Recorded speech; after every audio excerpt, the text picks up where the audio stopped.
ولا تنہرہما، جھڑکنا نہیں ہے، جھڑکنا نہیں ہے، ماں کو جھڑکنا نہیں ہے، باپ کو جھڑکنا نہیں ہے، غصے سے بات نہیں کرنا۔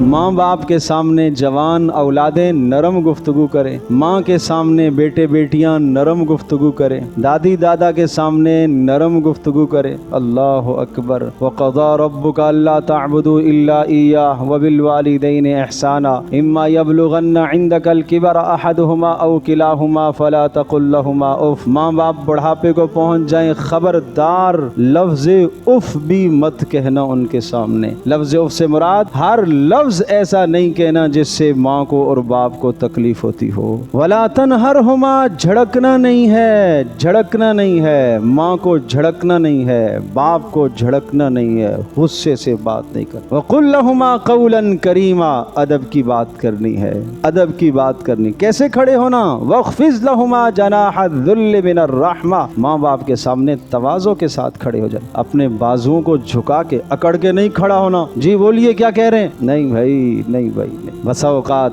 اولاد ماں باپ سے دنیا کے علوم میں بڑھ جاتی ہے، دینی علوم میں بھی بڑھ جاتی ہے۔ ہو سکتا ہے جناب ماں باپ نے محنت کی ہے، پڑھایا ہے، بڑا پڑھ لیا، اچھا پڑھ لیا، اب یہ سمجھتا ہے کہ میں تو بہت کچھ ہو گیا۔ بھائی جو کچھ ہوا، جو کچھ ملا، ماں باپ کی دعاؤں سے ملا ہے، ماں باپ کی برکت سے، اس کی محنت کے نتیجے میں ملا ہے۔ اس لیے اس جوان کو اکڑ کے نہیں کھڑا ہونا چاہیے، جو کچھ بھی ہو جائے ماں باپ کے سامنے تواضع اور عاجزی ہی کرنی چاہیے۔